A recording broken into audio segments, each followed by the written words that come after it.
I'm Kaitlin. What's up, guys? Yeah, so we're going to be answering some of the questions that we received this week through our social media. So, Kaitlin, what were some of the questions that you got? Yeah. One answer that I got multiple times from several girls, actually, was the question of how do I balance my life? How do I balance being a mom? How do I balance having friendships and also being ministry minded? How do I balance all of these things? How do I balance my job? And I thought that was really interesting because I think that we all can wonder, okay, how am I supposed to do it all? And that's like a holy grail kind of question, right? Like if I can find that out, I will know the answer to life, right? Yeah, right. And here's the deal. And let me just preface all of this by saying, I think Darbi and I are just choosing to share the process of us figuring these things out with you. Absolutely. Because we do not have it all figured out. Nope. And so if we share something with you, it is from a place of either one, we've learned it from experience, or two, we're going through it. Yeah. Or maybe we've learned it from somebody else. Yeah. For sure. So let me just want to put that out there. That's a good discllmer. That disclaimer. Should be on every one of our podcasts. No experts here. Just going through it with you, sharing the process with you. And when I think about that question, honestly, I think that is so where I find myself currently is I feel like I've got a lot of irons in the fire, right? I have to wear a lot of different hats, as do you, Darbi. And what I have found is that you can answer that question in multiple ways, but I think the first way that I would love to answer it is that when you realize that you want to live on mission for Jesus, then that one thing, it literally affects everything. It affects motherhood. It affects your friendships. It affects your job. It affects every facet of your life. It's not a compartment of your life. It affects every part of your life. Yeah. Right? And so the balance comes with the priority of how much time do I spend towards this thing? Yeah. How much effort do I give towards that thing? That's good. And I think that changes from time to time. Yeah, seasonally, for sure. Yeah. And I think that we've talked about this a lot lately of like me realizing that, I have to consciously choose to say yes to the right things and no to the right things. I can't just willy-nilly give my yes to everything, because then I'm prioritizing everything as number one, and so really if I were to say, in this season, I realize that, I need my husband to know where he's at on my priority list, and he's gonna be my top priority. My family, spending time with my family is gonna be my top priority. But then when I know I have this friendship or that friendship that, is really, I don't know, I think that you can go through seasons where there's friendships that are they're helping you in the moment of figuring out, like, I can say Darbi, like, I feel like Darbi is constantly helping me to grow, like always doing something new or always taking on a new opportunity or responsibility. And she's always going to be somebody that is a part of my everyday life, because I've let her in on that inner circle, right? And so, but she is also pouring into my mission of that's good being, dedicated to Jesus. So then my kids, like, my mission of living for the Lord impacts, my involvement in their schools, my involvement in them coming to class here at church. Like it affects everything. Yeah. So I think that it's kind of like, also too, like, I guess you have to know, I'm totally processing this out loud. Clearly I'm all over the place, but I think that you have to know, like, what goal you have right now. Like, what's Caitlin's goal right now? Caitlin's goal is to scale back. And that needs a constant evaluation. It does. Too. And that's ever changing, I think. Maybe it's month to month. Maybe it's week to week. I don't know. Maybe it's every 6 months. But, like, what is your goal right now? Is it, is it to spend time with your family? Is it to constantly, or maybe not constantly, but to continually have a clean house. That's something I want right now. I want my house. I want to stay on top of my house. I want to stay on top of my laundry. I want to be able to go to Savvy's, Thanksgiving meal at her school. Yeah. So like I need to reevaluate. Okay, right now my family is my top priority. Yeah. So yeah, I feel like that's a roundabout way to answer that question. I think it's good. Practically, I'd love to encourage somebody when I meet with women and we're talking about priorities, right? Yeah. Okay, how do I determine, are my priorities right or good? And how do I know if they're good? Yeah. So what I say is take what you think are your top 5 priorities, right? So, and you can, I'm not talking about counting the Lord, okay? We're just going to assume he's an umbrella over it all. Yeah. But if you say, okay, Darby, it's my husband, my children, my job, friend time, and then working out. Okay, those might be like my top 5. Well, I'm going to go over here and I'm going to ask Mike, hey, babe, what do you think, without knowing my list, what do you think are my top 5 priorities, and what order would you put them in? Now, if he says, well, I think you do work, and then your friends, and then me, and then the boys, and then working out, bummer. Yeah. So I've missed it. Like, what I'm thinking my priorities are not actually what I'm showing in my life. And so I think that's a good practical thing to do. If you're not married, grab your best friend or a coworker that knows you pretty well, knows how you spend your time, and ask them to help you do an evaluation of your priorities. Yeah. And then I think the second thing is you can't think of it as a teeter-totter. No. Because otherwise you'll find yourself going, I'm going to run to this side, and I'm going to run to this side. Yeah. And you're constantly kind of going side to side. You will wear yourself out. I think of it more as juggling. Right? And so maybe if I were just starting to learn to juggle, I'd probably have 2 balls. Can I bounce? Can I balance and toss around 2 balls? And as I get to do that, I'm going to add in a 3rd ball, and then a 4th and a 5th, and however long that can go on. Yeah. Because you also have to just know the season you're in, your capacity, what you can handle, because that's ever changing, right? Like if I have 4 kids, Kaitlin has 2, I have friends that have none, but that doesn't mean that I'm doing more than they're doing. I'm also 10 years ahead of them, or maybe that's just the capacity the Lord's given me for children. I know people with 5 and 6 and 7 kids, and I'm thinking, no way. Yeah. Same with your job. Same with your time. I have no desire to do school things. I'm sorry if you are one of the moms that my kids are with, because I do not do parties. I do not do sporting things. I do nothing. I do nothing, and I don't even have that even a top 10 goal, okay? I'm I'm just going to raise them. You're welcome. Yeah. But, I think what you said is so important, know what your goals are, right? That would be the same of working out or any skill. You're going to evaluate, do I want to do that? No, I actually hate cycling. Then don't do it. Just don't waste time on things that have no value to you, because likely the things you're passionate about, the things you care about, are also the things that God planted inside of you for purpose, and you want to be watering those seeds. That's where you'll see. Because there are moms that have the 47 cupcakes handmade, and I love them. And I will pay you. Right. Come make the cupcakes for my poor children. Exactly.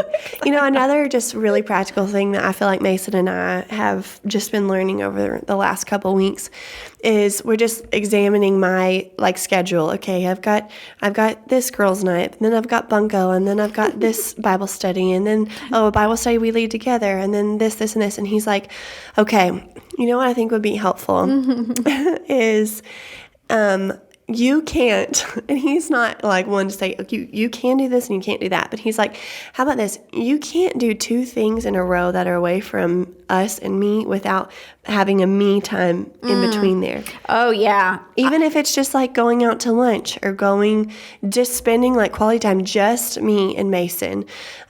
Because he's like, you know what? We make time to go to group. You make time to go to bunco. You make time to go to this Bible study and that Bible study. You have to make time for me and you. And I think for me, honestly, it's never that I don't want to. It's because oh, that means I got to have somebody to watch my kids. Oh, but my family keeps my kids all week long. I don't want to ask them again. It's okay, we're going to hire a babysitter. hey, you'll schedule what's important to you. Exactly. You really will. And when you start Exactly. allowing the other little things, you're like, well, but it's on my calendar. Yeah. So that all of a sudden makes it take priority over your spouse just because they weren't penciled in. Yeah. But that is so what I have done. Yeah. Because Mike and I do the same thing. And I know if I'm going to, a group, I'll be like, hey, but babe, tomorrow night, I'm yours. Or I'll say, hey, I literally already committed to 3 things. So Saturday, I gave to Mike. Now, whether if he don't want it, fine. Yeah, but you had it. But I had it. Yeah. I'm saving it for him. And I think that's a great one. And just keeping that communication line open between each other. And, just being willing to see, okay, like I've given my time to a lot of other places. So maybe that answers that question kind of ish. I don't know. I mean, and it's a learning. It's ever changing every day. And it's just an evaluating like, you know what, this kid needs more help today. Or maybe my job is asking more of me today. Or man, this friend, if I call Mike and say, hey, I got a friend that's just really sad, I need to go. He would, of course, say, then that's that goes back to the vital and the urgent thing that we talked about before. But I don't know. The balancing thing, it's not real. No, it's not a balance. It's a myth. It's a unicorn. Okay, so another thing that came up like across the board for so many people was this struggle of feeling insecure, of not having confidence. Oh, that's me. That's you? Yeah. Tell me about it. Well, I mean, I think it's probably everybody. Yeah, it is. On some level. degree. Yeah. Honestly, Kaitlin and we deal with this in our friendship. Yeah.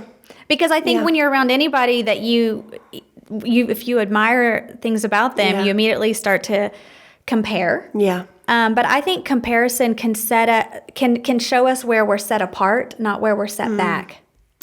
Yeah. If we allow it. Yes. Because I can go, I'm not like that, and maybe I wish I were, but I am good at this. Right. That's why we need each other. Right. But I think we're constantly having to just submit that insecure feeling. I mean, because most of the time, even the people that seem... Well, what does it mean to submit the insecure feeling? I think acknowledging them. And, acknowledging, yes, insecure. I have insecurity about this issue, about my parenting, about just my to looks. yourself or to somebody else or what? Well, for sure to yourself and to the Lord, because He's the only one that's going to help you really get rid of that. But I do think that we have to confess those things to someone who can kind of help hold us accountable, so that when that starts to come out in an unhealthy way, they can remind us like, oh, I think that's just insecurity. I think that's not true. I see this about you, and I'm going to encourage you in that. Yeah. Yeah, and I think that's something I journaled about a long time ago regarding my friendship with Darbi, because I always felt like I would be compared to Darbi. And just because, I don't know. And I just thought, I'm just like nothing like her. Oh, I'm nothing like her. And so if somebody is comparing me, and not and just, really just in the way that we like, gifting, leading. Yeah, I guess. Like, because we're similar in so many ways, but, like, it's just in the way that things come out of us. What am I trying to say? You know what maybe you don't know what I mean. Like, okay, I'm a little more soft-spoken. Darby's a little more, like, punch to the throat. Yeah. Happy to punch anyone in the throat who needs it. Just being honest. Okay. And I think it just goes to our personalities, right? Yes. Darby's an 8. Yes. I'm a 9. Mm-hmm. We're different in a lot of ways. But, in terms of like how we operate here at the church, like maybe we're both on the platform from time to time, or maybe we're both, leading a group in some capacity or whatever it is. And I always thought, man, I don't lead the way that Darbi leads in every way. And I feel like she is like goals for so many people just in terms of like, wow, I really admire her, and I admire her zeal and like her passion. And so then I begin to think, well, my passion is in like a more like quiet way. And so I'm like, well, shoot, I feel inferior, Yeah. And so that I battled that for a long time. Even starting this podcast, I was like, oh my gosh, we're going to be sitting next to each other, but I don't know how I'm going to feel about it. Like, I just feel like, I didn't know that. Yeah. Oh. Yes. And so finally, Darbi, I'm journaling about this, and I'm just kind of like, I also know like that's totally from the enemy. Like I'm thinking it, but I also totally recognize like That's not the truth. That's not the truth. That's not the truth. So then one time Darbi comes out to me and she's like, I just wanted to let you know, like, I kind of have these feelings of insecurity sometimes and whatever around you. And I'm like, oh my gosh, me too. And so it was like finally the ice was broken. And now it's like, I feel like it's a totally honest conversation. If it arises or if it's present ever, like it's a conversation that can happen and it's squashed. And it's not given any time. But, I think that what you said is really good about the comparison is like, I don't have to compare myself to Darbi that because I don't physically talk as loud as Darbi, I'm not as powerful as Darbi. Yeah. Or whatever it is. And whatever yours is like, no, you don't have to compare in that way that I'm less than. It's like, I am different, But I think also, because I also thought when we were asking these questions and just receiving responses, I'm like, okay, I wanted to ask, like, do you feel like you've been insecure, like, since you were little? Can you go back and, like, when you're in elementary school and high school, did you feel insecure then? Well, actually, or is it as an adult? I don't think that I would ever say that I wouldn't go, I battle insecurity. Yeah. But I feel like I have people tell me, Darbi, that's coming from an insecure place. Like within leadership development, within, if I'm working through an issue with my boss or whatever, and it's like, okay, I think that's coming from an insecure place. I mean, so often I'm like, really? Like I wouldn't have thought that. But then as they're saying that, I'm like, well, okay, that makes sense because then it goes to, I'm not trusting the Lord. I'm not trusting who He made me to be, and I'm not trusting the gifts in me. I really feel like naturally I'm a very confident person. Yeah. So I think that's what most people see, and I think it just goes to a faith place for me. Yes. I just naturally always mostly trusted the Lord, trusted who I am in Him. Yeah. That's pretty natural for me. And I think too, like if you just don't, I don't know, if you're just not like totally sure about just who you are, just really what you're supposed to be doing with your time and your life, that breeds insecurity all over the place. That's so many open windows for the enemy to go look. Like, you're like, I just imagine like a little bobber like floating in the ocean. You just don't feel like you're secure anywhere. And I know that feels incredibly insecure and just unstable. And I think it's honestly... And I think that's where it's helpful to go to that person. Yeah. The minute you can shed some light on that and go, Kaitlin, I feel this way. And you're going to go, oh my gosh, that's crazy. I can't believe it. Or I feel that way too, or if I've had with my coworkers, like if I have something, or even with my spouse or in the past, where if I will just go ahead and confess it and bring light to it, then I get the reassurance I'm actually craving anyways. Right. Because likely it's going to be, like you said it to me, I was already feeling that way, you know, and I just hadn't spoken it for whatever reason. But then we can both say, hey, I was feeling that same way too, but that's ridiculous. And I told Darbi, I said, honestly, I think this is going to be something that we may battle forever. Yeah. But in a way, it's like, I think it's not in terms of us battling it. It's going to be that's what the enemy is always going to try and divide us, or divide, that's how he's going to divide any child of God from anything. Is like, oh, you really shouldn't feel that confident. No. And that's not a gender thing. I see the same with my boys when it comes to sports or size or, muscle definition. It's like no matter what, that's the culture we live in. It's just it's the culture. It's the world. It's everywhere around us. But that's where I think that, I think that you just have to be... You just gotta know truly like what the Lord thinks about you. Like, and I think that when you spend enough time searching, like, why was I made? Like, what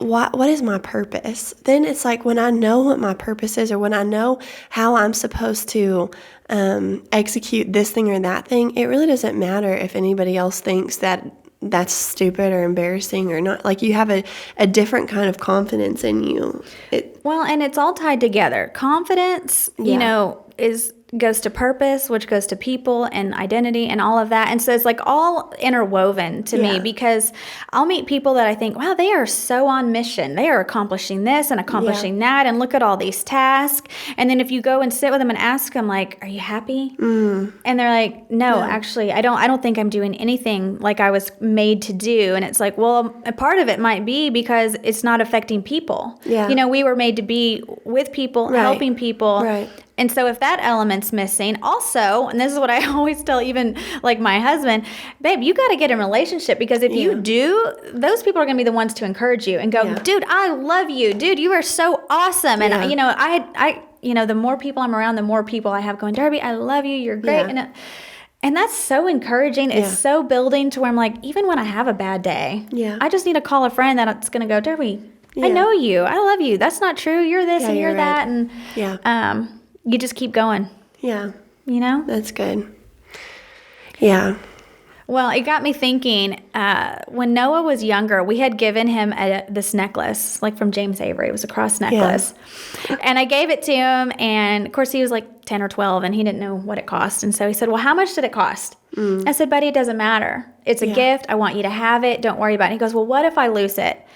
And I said, well, you can't let the worth and the cost determine how you're going to care for this gift. I don't know. It doesn't matter if it costs me a penny or it costs me $1 million.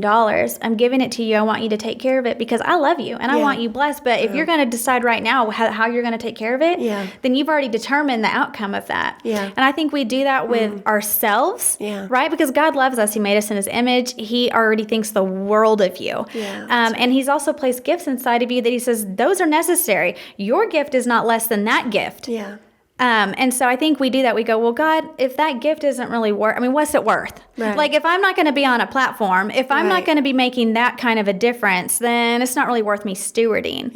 And so I think even to go back to how do I manage my day? If you wake up every day going, God, and I literally do this. I put this like cross, and I get to the end of my quiet time and I write down the things I have for that day. And I go, okay, God, these are the things I've been given to steward today. Family, yes, but I also have a meeting with so-and-so. And I have a lunch date, and I have bunco, and I have, you know, whatever that is. So God, today, if this is my only day that I have to breathe air, I want to steward all of these things really well. And God, show me how I can use my gifts to encourage and build up in all of these situations. That's awesome. That's what's going to bring you purpose and fulfillment. And it's where you're going to also, because God is so cool like that, bring you confidence to go, man, look at all these people I just affected for good. And that's purpose. You know? That's right. Yeah, I think, you know, the more that we talk to people, the more we just kind of get in people's lives, the more you realize, like, so many of us, we deal with the same things. And you don't realize it until you actually just say it out loud, you know, until you're honest about it, until, you know, Darbi's honest with me, hey, I feel this way. Hey, I actually feel the exact same way, you know? And so I think that just a really practical thing to do, you know, if you're listening, is if I'm struggling with insecurity, or I don't have confidence in who I am or what I'm supposed to be doing with my time, or I feel like I don't even know what I'm doing with my life. Like, hey, find somebody that you trust, or that you respect, maybe you admire, or just you love, and confide in them. Just say, hey, like, I want to be honest with you. I don't expect you to give me the answers 1, 2, and 3. I just need to be honest with you, because I think that Darbi said this as she speaks the other day, and it stuck with me. She said so many things, but this is the thing, that God can't bless who you pretend to be.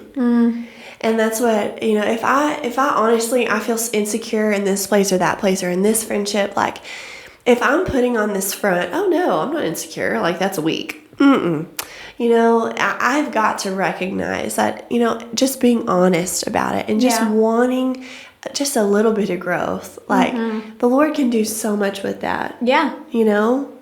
Just being honest with it. So good. So, yeah. Okay. Well, we'll answer some more questions next week. Yeah. I love this. I do too. Okay, see you then.